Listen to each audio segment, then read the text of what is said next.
All right, we're back. We're back after 70 hours of Borderlands. So we're just about almost done with the full story mission. I did all the side missions, explored the map, and etc. Pretty much all the challenges that you could think of, just to get a good, well-rounded review of the game. We're not gonna gatekeep the review. Really, I really actually thought about it for a while to give it between a 7.9 and 8.2. 8 being that threshold of a very good game, and I couldn't really give let myself give the game an 8.2. I will give it a 7.9. Now, story wise, it's not Borderlands 2. There will never be another handsome Jack. Borderlands 2 was about as good as it gets. I would give Borderlands 2 probably an 8.9 with how much I enjoyed the game. And then you have some iconic extra Vault Hunters, DLC Vault Hunters, Craig, the Psycho, and the Necromancer, which was fantastic. So they really dropped the ball with 3. That's why 3 is much lower in my book. And I didn't do Tiny Tina's Wonderland, especially after Borderlands 3, leaving like a very bitter taste in my mouth. They gypped you on the DLC. The story wasn't that good. It was very political. This is a video game. I don't want, we're in planets away with sirens and all sorts of things going on. I don't see why we're bringing real life politics into it. So that was kind of a letdown for me.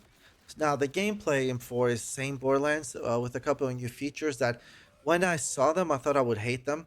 But really, they blended very well within the flow of the game. The double jump is very addictive, like and glide, easy with the dash. You can kind of use your boosters as you want. You get glide or dash, but you burn them out faster if you dash, obviously. But it flows very well in the game. You also have like this grappling hook, kind of. It works, but it's very clunky because you can grab certain things to throw at your enemies, but if you look away for them for just a second or you're out of range, you just end up meleeing in the middle of nowhere. So very clunky. They used it for to jump, attach yourself to ledges and jump off those when you're supposed to. They forced that in the game. It didn't really need it, but it didn't really disturb me either. The wall scaling was kind of pointless. You could have just added the grappling hook attachment, and you would have been fine. But they wanted to add new things, and those were good. The story, like I said, the story is okay. The villain is okay. The problem is another reason why the rating for me went down is Borderlands was fantastic in dark humor. Borderlands had phenomenal. Borderlands 2 specific, I remember. Borderlands 3 was okay too, but Borderlands 2, when you talk about the feud wars with like blowing, crashing awake and the story of following the guy's second son and him talking to himself in the cave was hysterical, as well as crashing like the monster truck racing.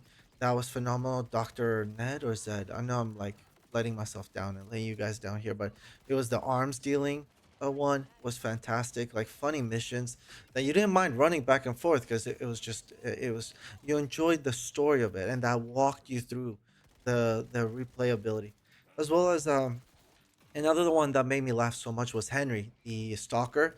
Henry, like Mother's Day, those echo recordings were to die for. So very happy with the dark humor of the story. And it got serious when it needed to. Like I liked Handsome Jack for a while in Borderlands 2. I thought he was hysterical. Butt Stallion, the pretzels thing, and then he kills Bloodwing, and then it wasn't so funny. And then my entire life purpose was to find him and kill him eventually in game, obviously. So it's that's as good as it got. This one is okay, but the dark humor is kind of gone. It's very dry, not as much humor, just kind of like a normal story with some surprises. But there was like a nice surprise. I don't want to spoil anything, but something you didn't expect to happen from early on in the game comes back, and I was shocked by that. So I was like, okay, that was pretty good. But the side missions really lacked. It was just a lot of blabbing, just a lot of like needless storytelling, a lot of useless checkpoints where we could have skipped it. And I felt like they added certain things just to extend the game, but not for any actual purpose. So that was a big reason for the letdown because seven. That's the reason for the 7.9. A big reason. Dark humor. Borderlands 2 nailed it. Borderlands 1 had it. Borderlands 3 still kind of had it. And it's kind of completely gone with this one. So that's a big letdown for me. Again, for the bad optimization was the other reason for the 7.9. My game still crashes a month later. Still. And I have it on 60 frames with everything medium to low. So to me, that's unacceptable. And then Randy Pitchfork, I'm going to call him, taking his pitchfork and calling me too poor and not a premium gamer, even though I bought the premium edition for this game so I could play it and play the DLC so you guys don't have to, so I could give you a fresh look and you guys can decide afterwards. But yeah, I'm not a premium gamer after spending over $100 on your garbage video game, and it's my fault that I didn't spend all my savings in making a better PC just to play your game. I have like 50 plus games that never had an issue playing on mid to high settings. That really pissed me off, and that was a big reason for the Steam reviews being so low too. So between horrible optimization and then the CEO kind of doubling down and calling me poor and dumb on not knowing how to optimize my graphics card to play his poorly optimized game, um, right there I could not give it past the 7.9. The story, like I said, okay.